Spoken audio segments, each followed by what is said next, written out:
The sun had barely risen when the sound of idling engines disturbed the quiet of my street. It wasn't the usual hum of delivery vans or the garbage truck making its routine stops. This was something different, something heavier, louder, more deliberate. I peeked through the blinds of my bedroom window and frowned. 3 white SUVs, each with the garish logo of our neighborhood HOA security squad plastered on their doors, were parked directly across the street. Their lights weren't flashing, but the way they'd boxed in my driveway with military precision told me everything I needed to know. They weren't here by accident. I sighed, rubbing the bridge of my nose. The HOA had been on a power trip lately, sending out notices for everything from grass being half an inch too tall to unauthorized lawn ornaments. Last week they fined a neighbor for having his trash bins visible from the curb for more than 45 minutes. And now apparently it was my turn to be their latest victim. I padded downstairs, still in my undershirt, and opened the front door. The crisp morning air hit my face, along with the sight of 4 men in mock police uniforms stepping out of the SUVs. They wore black cargo pants, tactical boots, and navy blue polo shirts embroidered with the words HOA Enforcement Unit. On their belts dangled radios, flashlights, and batons.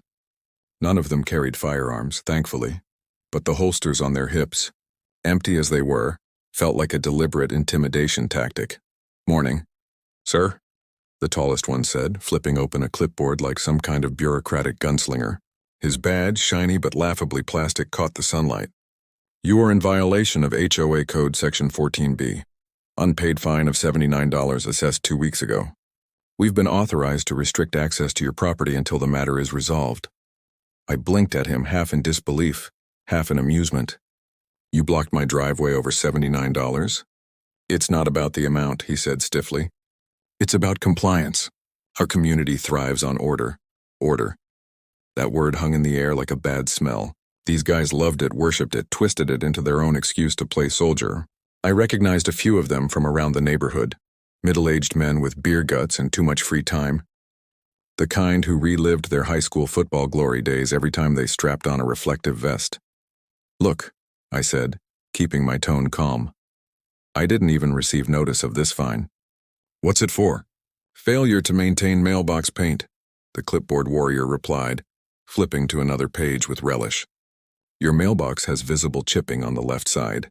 That constitutes neglect of community standards. The board voted unanimously to levy the fine." I glanced at my mailbox. A tiny fleck of paint had peeled near the bottom, barely noticeable unless you squatted down and stared at it like a forensic investigator. My laugh escaped before I could stop it. "You've got to be kidding me." The shortest of the 4 stepped forward, puffing his chest. "We don't joke about community standards. This is a serious matter." "Serious?" I repeated, raising an eyebrow. "You're blocking my driveway with 3 vehicles. I've got to get to work in 20 minutes. Until the fine is paid, your access is restricted," the tall one repeated, clearly enjoying himself. Something inside me twitched. Not anger, not yet, but a coiled sense of irony. These wannabe cops had no idea who they were messing with. They saw just another homeowner, another target for their petty crusade. What they didn't see was the badge resting in my nightstand upstairs. The real one. The one I'd earned after 2 decades in law enforcement. The one that made me the chief of police for the entire city. I debated telling them right then, pulling out my ID and watching their faces crumble. But another part of me, the mischievous part, decided to let this play out a little longer. After all, it wasn't every day you got to watch a group of HOA vigilantes hang themselves with their own rope. "I'll tell you what," I said, feigning resignation. "Let me grab my wallet. I'll see if I can scrape together $79. Their leader nodded, smug. "That'll be the wise decision, sir." I stepped back inside, closing the door behind me. Instead of heading for my wallet, I went upstairs to my nightstand. I opened the drawer, pulled out my badge case, and flipped it open. The gold shield gleamed back at me, the words Chief of Police etched into the metal with authority that no plastic badge could ever mimic. I tucked it into my back pocket, slipped on a jacket, and returned outside. The 4 of them were still standing there, arms crossed, smugness radiating off them in waves. The SUVs continued to idle, exhaust fumes curling up the driveway. "Gentlemen," I said, strolling down the steps with deliberate calm, "before I hand over my money, I just want to be clear on something. You're saying you have the authority to block my driveway until I pay a fine? That's correct, clipboard guy affirmed. And that authority comes from… What exactly? I pressed. The HOA charter, he replied proudly, as if he were quoting the Constitution. I nodded slowly. So you believe that supersedes state law? Sir, we operate under community guidelines, he shot back, irritation creeping into his voice. That was my opening. I reached into my back pocket, flipped open the badge, and held it up. Well, I operate under state law, and as luck would have it, I'm the one who enforces it. For a moment, the street went silent except for the rumble of the SUVs. The men froze, their eyes darting to the badge, then to my face, then back to the badge. Their postures deflated almost instantly, bravado evaporating like mist under the sun. Clipboard guy's jaw worked soundlessly. You're a cop? Not just a cop, I corrected, my voice sharp now. I'm the chief of police, which means I outrank every officer in this city, and you four just committed the crime of unlawful restraint by blocking a citizen's driveway without proper authority. That's a misdemeanor, punishable by fines and potential jail time. The short one actually stepped back, his face paling. Another muttered, "Oh crap," under his breath.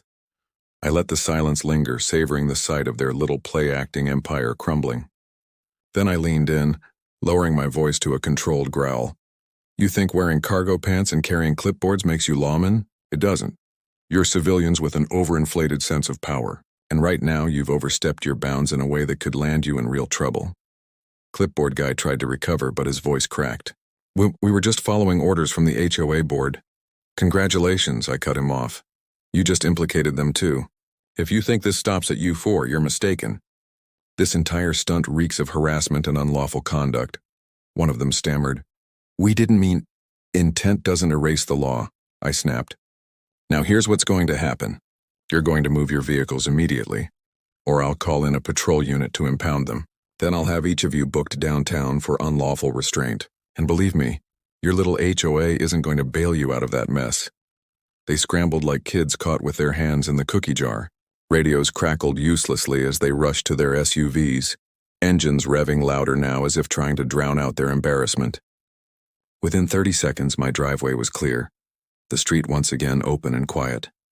I stood there, arms crossed, watching them retreat down the block. A few neighbors peeked from their windows, no doubt having witnessed the whole thing. Somewhere, someone pulled out a phone and recorded. Good. The more people who saw this circus, the better. When the last SUV disappeared around the corner, I exhaled slowly and went back inside. My coffee had gone cold, but the satisfaction in my chest burned hotter than caffeine ever could. But something told me this wasn't over. The HOA had made their move. Now it was my turn. The email started pouring in by noon. I'd barely settled into my office when my assistant knocked on the door, holding a printout of the first one. It's from your HOA, she said, rolling her eyes. Marked urgent. I took it, unfolded the paper, and scanned the pompous letter. Dear resident, it began in bold, self-important font. The HOA board has been informed of your disruptive behavior and aggressive response toward authorized enforcement officers this morning. Such behavior undermines the harmony and decorum of our community. Please be advised that failure to attend a mandatory disciplinary hearing scheduled for Friday at 7:00 p.m. will result in additional fines and potential lion action on your property. At the bottom were 5 signatures, the board, members who fancied themselves judge, jury, and executioner of the neighborhood. I recognized every name. There was Frank Wilcox, the president, a retired insurance salesman with a face permanently flushed from self-importance. His vice president, Marjorie, had once tried to fine a family for letting their kids draw chalk hopscotch patterns on the sidewalk. Then there were the others. Jerry, a man who policed trash bins like they were state secrets. Denise, who reported every suspicious car she didn't recognize. And finally Ted, the treasurer, who treated the HOA funds like his personal stock portfolio. I laughed so hard the paper crumpled in my hand. Disciplinary hearing, I muttered. They think this is a kangaroo court. My assistant smirked. What do you want me to do with the others? How many are there? 5 so far, all from them. Different variations of threats. I leaned back in my chair, folding my hands. The morning's incident had already been relayed to me by half the precinct. Apparently one of the neighbors had uploaded the whole thing to social media. The video showed the wannabe enforcers hemming me in, followed by the reveal of my badge. By mid-morning, it had already gone viral in local circles. The comments section was a mix of outrage, amusement, and people cheering for someone finally putting the HOA in its place. That was leverage. And leverage in my line of work was more valuable than money. Print them all, I told her. We're going to need a file. If they want to escalate, I'll escalate right back. That Friday evening, I drove home just in time to see the clubhouse parking lot overflowing. Apparently, word of the disciplinary hearing had spread through the neighborhood, and residents were showing up just for the entertainment value. Cars lined both sides of the street, and people carried folding chairs as if preparing for an outdoor concert. The clubhouse itself, a squat beige building with cheap carpeting and a perpetually broken air conditioner, was lit up like a courthouse. When I walked in, the chatter died down. The board sat at a long folding table at the front of the room, stacks of paper arranged like legal exhibits. The 5 of them wore smug expressions, basking in the illusion of power. A crowd of at least 50 neighbors filled the chairs and spilled into the hallway, whispering eagerly. "Mr. Collins," Frank Wilcox intoned as I approached. His voice was deep, practiced as if he'd rehearsed this moment in a mirror. "Thank you for coming. Please take a seat." I didn't. Instead, I walked to the front of the room, turned to face the crowd, and pulled my badge from my pocket. The gold shield glinted under the fluorescent lights, and a hush fell over the room. "My name is Daniel Collins," I said loudly, "Chief of Police for this city. And I'm here tonight because this board has accused me of misconduct, accusations based on a $79 fine for chipped paint on my mailbox." Gasps rippled through the audience. A woman in the back muttered, "$79? That's it?" Frank cleared his throat, his face reddening. "This is not about the amount, Mr. Collins. This is about your aggressive behavior toward authorized officers of the HOA." "Authorized officers," I repeated, my voice dripping with disbelief. "Let's be clear. Those men who blocked my driveway this week are not officers. They are volunteers, civilians, dressed up in mock uniforms and given clipboards, and they unlawfully restricted my property access. That's not enforcement, it's harassment." A man in the audience shouted, "Damn right!" A smattering of applause followed.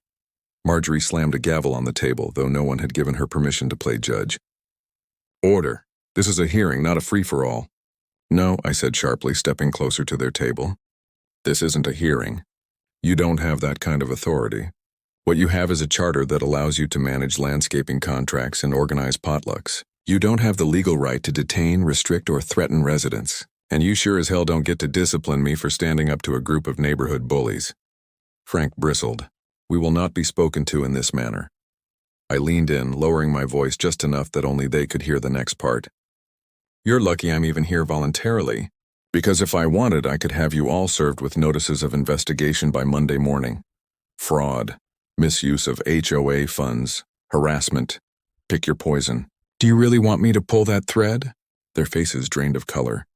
Jerry fiddled nervously with his papers. Denise avoided eye contact.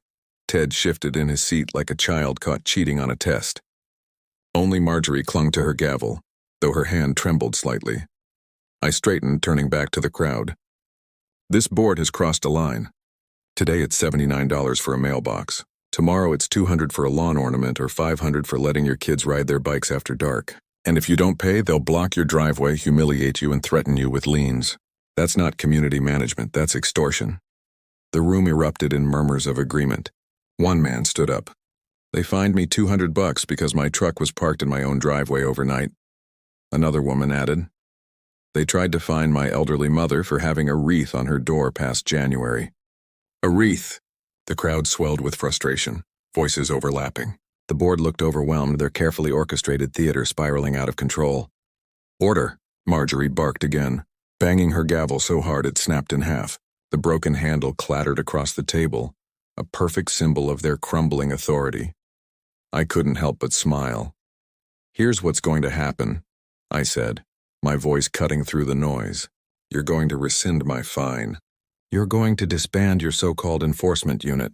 And you're going to stop harassing residents over petty nonsense. If you fail to do that, I will open a formal investigation into this board's activities. I guarantee you won't like what I find." Silence followed. The board huddled together, whispering frantically. Finally, Frank cleared his throat, trying to salvage his dignity. Very well, he said stiffly. The fine will be rescinded. The enforcement unit will be suspended pending review. Suspended, I repeated, narrowing my eyes. Disbanded, he corrected quickly, sweat glistening on his forehead. The room erupted in cheers. Neighbors clapped, whistled, and shouted their approval. For the first time in years, they'd seen someone stand up to the board and win. I raised a hand, quieting the crowd. Remember this moment. They only have as much power as you give them. Don't be afraid to push back. You're not their subjects, you're their neighbors. With that, I pocketed my badge, turned on my heel, and walked out of the clubhouse. The cheering followed me all the way to the parking lot, where residents were already talking about organizing a petition to recall the board entirely. As I slid into my car, I couldn't help but chuckle. What started as a $79 fine had turned into a full-scale rebellion, but I knew the board wouldn't take their humiliation lying down. People like Frank and Marjorie thrived on control. They'd lick their wounds, regroup, and try to strike back. And when they did, I'd be ready. Because this wasn't just about me anymore. It was about every family on that street who'd been bullied into silence, and I had no intention of losing. The following week, the neighborhood felt different. For the first time in years, people waved at each other freely, as if the invisible chains of constant HOA surveillance had loosened. Kids played basketball in driveways without parents nervously glancing over their shoulders, and neighbors actually left their trash bins out a little longer than usual, daring the board to say something. But peace never lasts when control freaks feel cornered. By Tuesday, I noticed the first sign of retaliation. A bright orange slip was taped to my front door when I came home from work. Violation notice. Excessive lawn length. Immediate action required. I stared at it for a moment, then walked to my lawn. It was perfectly trimmed, as it always was. I pulled a ruler from my garage, stabbed it into the grass, and checked 2.5 inches, well within the HOA's 3-inch maximum. A bogus violation, plain and simple. The next morning, another slip appeared. Violation notice, improper garbage bin storage. Except my bins were in the garage, not visible from the street.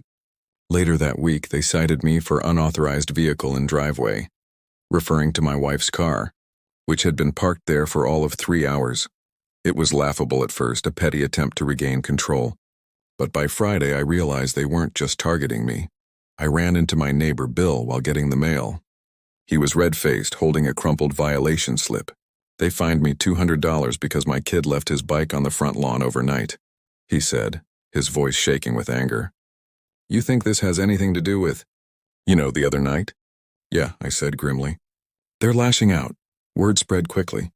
Half the block was suddenly drowning in citations for ridiculous things. Bird feeders, wind chimes, driveway chalk, even Christmas lights still boxed up in garages. The board wasn't just striking back at me. They were punishing anyone who dared cheer that night at the clubhouse. I knew their game. Intimidate the community, divide and conquer, make an example out of anyone who opposed them. But what they didn't realize was that the rules of their little empire had changed the moment they blocked my driveway. They were no longer just an annoyance. They were now a case. That weekend, I pulled files from our city archives and began digging.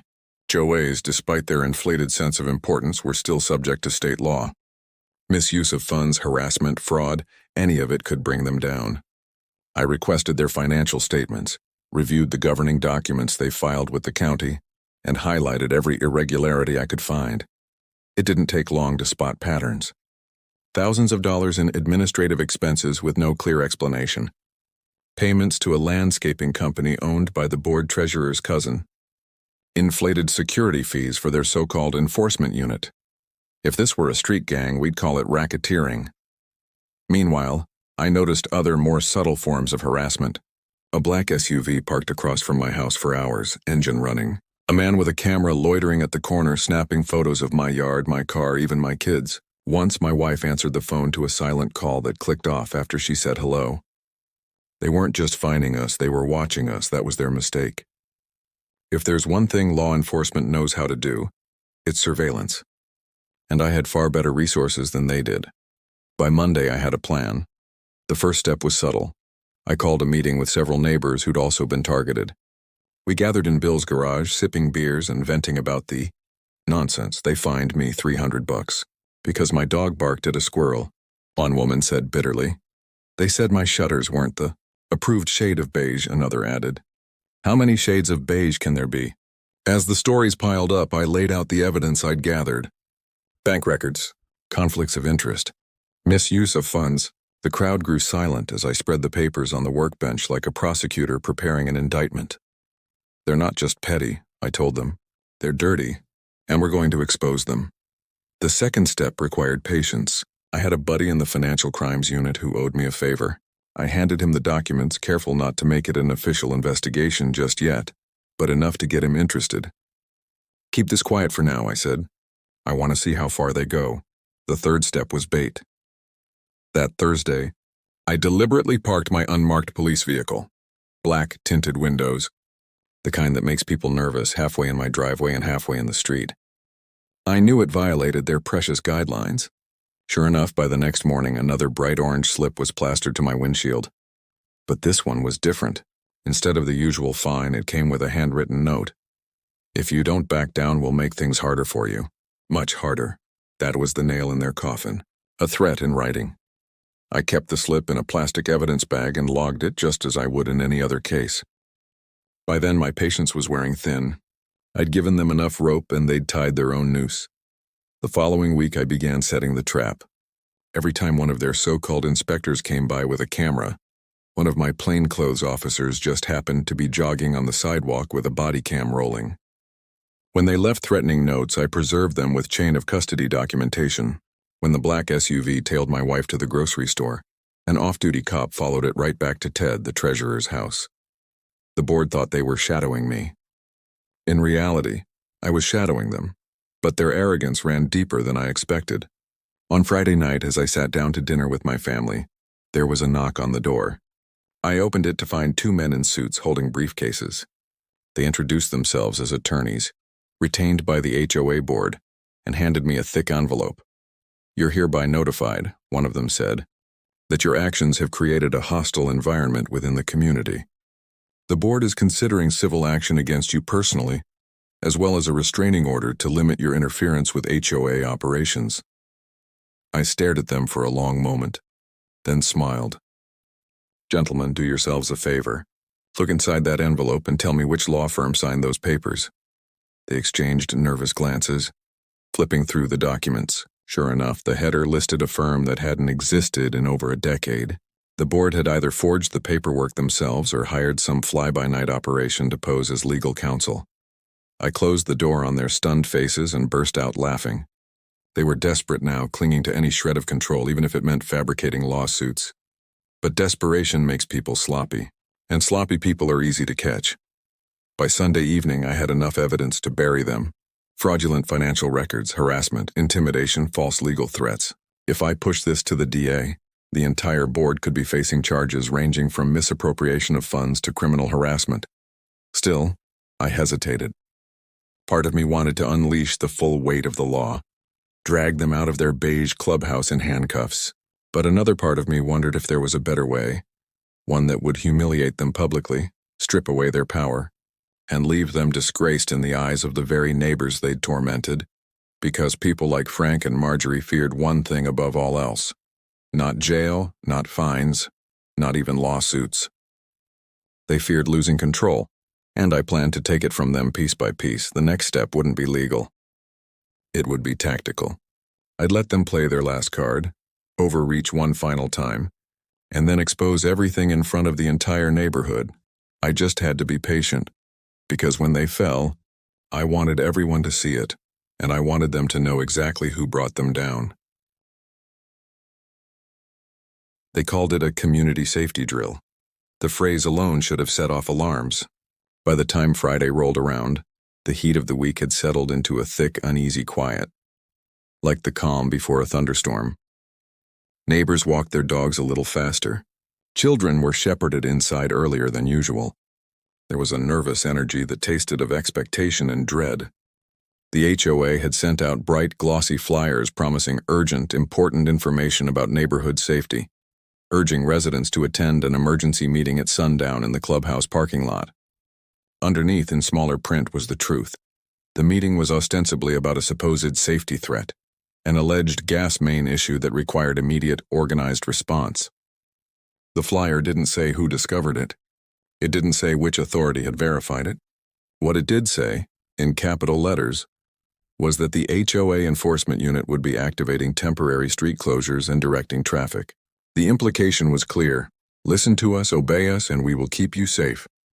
Resist us and you risk being a danger to your family. I read the flyer at the kitchen table as my wife made dinner, the cheap paper feeling heavy with intention. I'd seen their playbook by now: smoke and mirrors, intimidation, spectacle. This, however, was escalatory. A fake emergency could easily spiral into real danger. People could panic. Emergency services could be misdirected. Someone could get hurt. More importantly, it was the kind of stunt that would let them step into the role of guardians, complete with uniforms, authoritative postures, and the illusion of indispensability. It was the kind of narrative they craved. I called the DA that afternoon and briefed her on everything we had: the financial irregularities, the harassment, the threats, the fabricated legal documents. She listened, patient and precise. If they stage something that endangers the public or impersonates officials, we'll move immediately, she said. But we need evidence of intent and conduct. Don't do anything to raise liability for the city. Let us handle the arrests. We'll coordinate with your department. Her voice was steady, the calm metronome of someone used to measuring risk. Next, I assembled a small team. Not a raid team, not yet. Just a quiet group of trusted officers and a couple of plainclothes investigators. We lined up legal counsel and the DA's people on standby. I reached out to a local journalist I trusted and asked her to be present with a camera. I asked neighbors to record anything that looked out of the ordinary, and I reminded them: don't engage. Document and call 911 if you feel unsafe. When dusk fell, the clubhouse parking lot was crowded in the way a theater is crowded before the curtain rises. I watched from across the street, my badge tucked into my jacket but my uniform left at the station. I wanted this to be a community action first, law enforcement second, if possible. Frank and Marjorie appeared together like hosts taking the stage. The enforcement unit pulled up in their SUVs, unofficial badges glinting in the twilight. They had flares, traffic cones, walkie-talkies. They had rehearsed their roles until the gestures were mechanical. We appreciate everyone coming out tonight, Frank announced, his voice booming through a borrowed megaphone. We have reason to believe there may be a gas leak on Elm Street. For your safety, please remain indoors and follow the directions of our enforcement officers. He glanced toward the SUVs as if to cue applause. A ripple of uncertainty passed through the crowd. People began to murmur. A few heads turned toward me. I stepped forward and lifted both hands. No one evacuates, I called out, amplified by the residual noise of human breath. No one moves until the proper authorities confirm there's a hazard. I've already contacted the gas company and emergency services. They've done a preliminary sweep and found no leak. This is not an evacuation order. There was a beat of confusion. Someone in the crowd hissed that the HOA had the flyer. Marjorie brandished a copy like a talisman. We are acting in the community's best interest, she shouted back. Our enforcement officers have been trained. They were blustering, because their show depended on everyone believing them. The fake cops stepped forward, attempting to create a physically imposing perimeter, moving cones and shouting curt instructions. The plan, as I'd guessed, was to block access to the street, control movement, and create a narrative. The board as protector, the chief as obstructionist. They wanted to make me the villain. That's when the plainclothes guys flowed out of the crowd like water. One of them, a wiry detective with a journalism background, set up a tripod and turned a camera toward the staged perimeter. Another officer, already in contact with the DA, took a small, discreet microphone from his jacket and, under the pretense of checking his radio, clipped it to the waistband of one of the enforcement unit volunteers as they marched by. They thought they were steadying each other's egos. In reality, they were recording confessions. Marjorie, sensing the tide turning, took the megaphone and walked the assembly like a showman crowing for applause. She began to speak about responsibility and safety, her voice thumping over the crowd. Then an answering voice came, the clipped calm of someone who's had enough. The detective's recorded mic picked up everything, the staccato rhythm of their rehearsed warnings, the anxious stage whispers when an officer said, "If the chief interferes, we'll say he created panic." A volunteer, younger and less seasoned, laughed, then, perhaps realizing the weight of the moment, added, It'll be our word against his. The audio was golden. The camera crew started panning. The journalist I'd contacted stepped forward and began asking questions. Tough, precise questions about authority, about who authorized road closures, and about whether they possessed any official certification to declare a public safety emergency. Their answers, scrambled and defensive, revealed two things. They had no official authorization, and their plan had never been coordinated with the gas company or emergency services. It had been theater. At that point I stepped in, calm and decisive. For the record, I said into one camera, the gas company has been contacted. They have confirmed there is no leak. If anyone here has attempted to declare an emergency without proper authority, you are endangering public safety. Impersonating emergency personnel and willfully causing a public misperception is a criminal act. I glanced toward the DA, who gave a slight nod from the periphery. One of the volunteers, the clipboard guy from the first day, stepped forward like he was trying to salvage something of his dignity. We were only trying to help, he said, voice trembling. We didn't mean any harm. The microphone caught him perfectly. We were under orders and we thought... He stopped as the weight of the word settled. Orders? Who had given them orders? The board. The DA's team moved with the quiet efficiency of people who'd been waiting for the right moment. Officers in plain clothes began to identify the chain of command, who'd instructed the volunteers, who'd arranged the fake legal papers, who'd authorized the emergency drill. Once the sequence was clear, there was no theatricality left, only the stark machinery of accountability. We brought in evidence, the recorded audio of board members discussing how to rally support by scaring people into compliance. Bank transfers to the landscaping company that turned out to be a slush fund for their enforcement unit. The forged legal letter. The volunteer officers who had once paraded like marshals suddenly looked small and ashamed. Frank and Marjorie were surrounded. They tried to explain, to apologize, to blame one another, but their words dissolved into static under the lights of camera lenses and the DA's precise questions. There were no dramatic handcuffs on the clubhouse steps that night, but there were formal notices served, affidavits taken, and most importantly, an explicit warning. If anyone attempted to impersonate state officials, declare false emergencies, or otherwise jeopardize public safety, they would be arrested and prosecuted. The DA's presence made that clear. The fallout began the next morning. Local news ran a clip that framed the incident for the public. Neighborhood HOA staged safety drill prompts legal inquiry. The story didn't need embellishment. The audio of the megaphone and the volunteer's admission played like an indictment. Neighbors who had once been intimidated were empowered to speak, and they did, on record, on camera, and at community meetings. Petitions to recall the board multiplied. The landscaping company's contract came under scrutiny. The treasurer's cousin found his phone ringing off the hook with inquiries from creditors. In short, the house of cards the board had built collapsed with satisfying speed. Legal consequences followed. The DA filed charges for public mischief and impersonation against the ringleaders, and an audit of the HOA's finances revealed irregularities that mandated restitution and removal from board positions. Several members resigned rather than face the indignity of public trials. The HOA itself, as an entity, was forced to rewrite its charter, to remove any clause that could be twisted into vigilante authority, and to implement checks, mandatory transparency, public financial reporting, and an independent ombudsman for grievance handling. The enforcement unit was permanently disbanded. The SUVs were sold. Their so-called officers returned their plastic badges in shame. But legal victory is only part of the story. Rebuilding trust required something else: gestures, apologies, small acts that stitched the community back together. In the months that followed, neighborhood meetings became workshops about civic engagement. The woman who had once been fined for her shutters organized a community garden. The kids who had been shushed into silence staged an impromptu street basketball tournament that drew half the block. People who'd been polite strangers became allies. The recall election installed a new board. Folks who cared about contracts and common areas, yes, but also about kindness and proportionality. I became, somewhat reluctantly, a public figure in our little enclave. People thanked me in grocery aisles and at the playground. Some brought casseroles. Others brought cakes with frosting that said, "Thanks, Chief."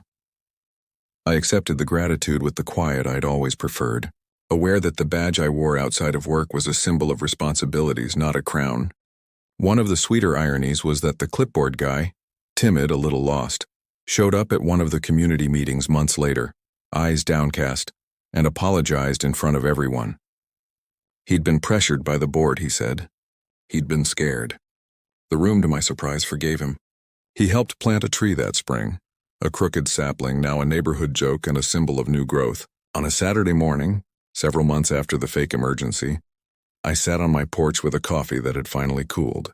The street hummed with the ordinary noises of life: lawnmowers, children's laughter, a distant dog barking.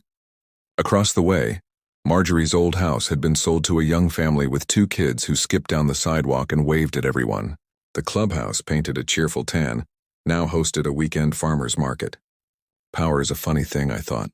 Fragile when built on fear, resilient when grounded in responsibility. The board's attempt to manufacture authority had failed because authority, to be legitimate, must be earned and maintained transparently. You can't paper over that fact with badges or megaphones. My phone buzzed with a text from my wife. "You hungry? Come inside." I stood, stretched, and pocketed my badge, not as a trophy but as a reminder. I had used it carefully and deliberately to protect the people who lived on this street. That, more than any headline or cake, felt right. The kids were playing a game of chase that spilled across the sidewalk and into the street, their shouts lifting like music. One of them ran past and skidded to a halt, breathless, then turned and shouted, "Hey, Chief Collins!" He grinned, pointing at the crooked sapling. "That tree's ours now." I laughed and waved. "Keep it watered," I called back. He saluted with 2 fingers and ran off. The gesture was silly and imperfect, but it carried something important. Trust returned, small and stubborn and alive.